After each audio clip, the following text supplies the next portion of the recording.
Hi అండి, welcome to my YouTube channel Sumathi kitchen world. నేనైతే చాలా బాగున్నాను. మీరందరూ బాగుండాలని మనస్ఫూర్తిగా ఆ దేవుణ్ణి కోరుకుంటున్నాను. ఈరోజు నా స్టైల్లో సాంబార్ ఎలా చేయాలో నేను మీకు పూర్తిగా నేర్పిస్తాను. ఈ వీడియోని ఎక్కడ స్కిప్ చేయకుండా చివరి వరకు చూడండి. ఇక్కడ ఒక 2 టమాటాలను, ఒక ముల్లంగి, ఆనియన్ను ఒక 2, అలాగే క్యారెట్, అలాగే ములక్కాడ, దోసకాయ, వంకాయని తీసుకున్నాను. మా ఇంట్లో అయితే ఇవే ఎక్కువగా వాడతామండి, అందుకే నేను ఇవి తీసుకున్నాను. ఈ కూరగాయ ముక్కలు ఒక అర కేజీ వరకు ఉంటాయి.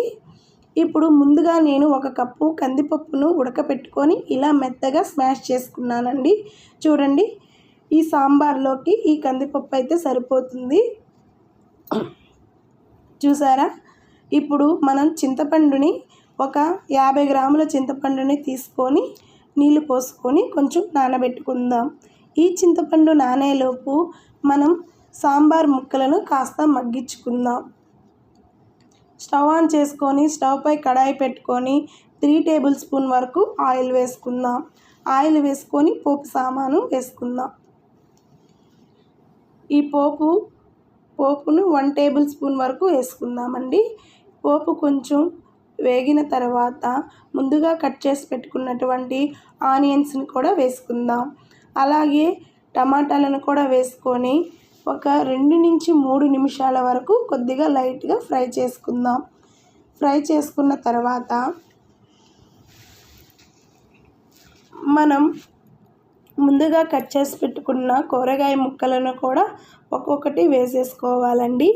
చూసారా? ఇలా వేసుకున్నారంటే కాస్త మగ్గించుకుంటే సాంబార్ అనేది కొంచెం టేస్టీగా ఉంటుంది. ఇలా అన్ని ముక్కలు వేసుకున్న తర్వాత మనం ఇక్కడే రుచికి తగ్గ సాల్ట్ను కూడా వేసుకుందాం. ఎందుకంటే ముందుగా సాల్ట్ వేయడం వలన ఈ కూరగాయ ముక్కలకి సాల్ట్ బాగా పట్టి ముక్కలు అనేవి చాలా టేస్టీగా వస్తాయి. ఇక్కడ నేను 1 టేబుల్ స్పూన్ వరకు సాల్ట్ని తీసుకున్నాను. అదేవిధంగా 1/2 టేబుల్ స్పూన్ వరకు పసుపుని తీసుకున్నాను. ఈ సాల్ట్, పసుపు ఈ ముక్కలకి పట్టే విధంగా ఒక 3 నుంచి 5 నిమిషాల వరకు ఫ్రై చేయాలి. ఇలా కొంచెం లైట్గా ఫ్రై చేసిన తర్వాత లైట్గా వాటర్ అనేది రిలీజ్ అవుతుంది కూరగాయ ముక్కల్లో. అప్పటి వరకు ఫ్రై చేస్తే చాలండి. ఒక 5 నిమిషాలు అంతే, ఎక్కువ టైం పట్టదు. ఇప్పుడు ఈ ఫ్రై చేసుకున్న ముక్కలని ముందుగా మనం ప్రిపేర్ చేసుకున్న పప్పులోకి వేసేసుకుందాం. ఇప్పుడు ఒక గుప్పెడంతా కరివేపాకును వేసుకుందాం. మనం ముందుగా నానబెట్టుకున్న చింతపండుని బాగా ఈ పల్పంతా తీసేసుకొని ఈ చింతపండు నీళ్ళు అనేవి ఈ సాంబార్లో యాడ్ చేసుకుందాం. చూసారా? ఇలా మనకి ఎంతవరకు అయితే అవసరం అవుతుందో అలా మనం ఈ ముక్కలు మునిగేంత వరకు వాటర్ని వేసుకోవాలి. ఇప్పుడు 1.5 టేబుల్ స్పూన్ కారాన్ని వేసుకుంటున్నాను ఇక్కడ నేను. అదేవిధంగా 1/2 టేబుల్ స్పూన్ ఇంగువను వేసుకుంటున్నాను. ఇప్పుడు ఈ మిశ్రమాన్ని అంతటిని బాగా కలుపుకోవాలి. ఈ పప్పు, కూరగాయ ముక్కలు అన్నీ బాగా కలిసేలాగా కలుపుకోవాలి. కలుపుకొని ఇక్కడే మనం టేస్ట్ చూసుకోవాలి. ఇక్కడ కారం తగ్గినా, ఉప్పు తగ్గినా ఇప్పుడు మనం అడ్జస్ట్ చేసుకోవచ్చు. నాకైతే కరెక్ట్గా సరిపోయింది. ఇప్పుడు స్టవ్ ఆన్ చేసుకొని స్టవ్ పైన బౌల్ పెట్టుకొని ఒక 10 వెల్లుల్లి రెబ్బలు దంచి సాంబార్లోకి ఇలా వేసేసుకోవాలి. వేసుకొని మరొకసారి బాగా కలుపుకోవాలి. కలుపుకున్న తర్వాత హై ఫ్లేమ్లో 10 నిమిషాలు బాగా కుక్ అవ్వనివ్వాలి.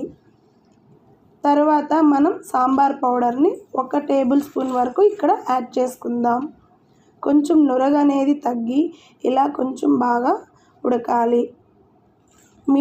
మంటని మీడియం ఫ్లేమ్లోకి అడ్జస్ట్ చేసుకొని మరొక 10 నిమిషాలు బాగా ఉడకపెట్టుకోవాలండి ఈ సాంబార్ని.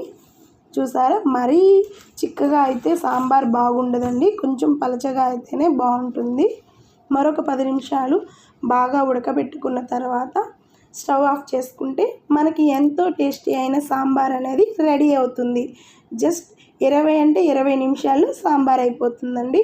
ఇప్పుడు ఈ రైస్లోకి మనం సాంబార్ వేసుకుందాం. చూసారా? కన్సిస్టెన్సీ అనేది చాలా పర్ఫెక్ట్గా వచ్చిందండి సాంబార్. ఇలాగే మీరు ట్రై చేసి ఎలా వచ్చిందో కామెంట్ చేయండి. Thank you for watching.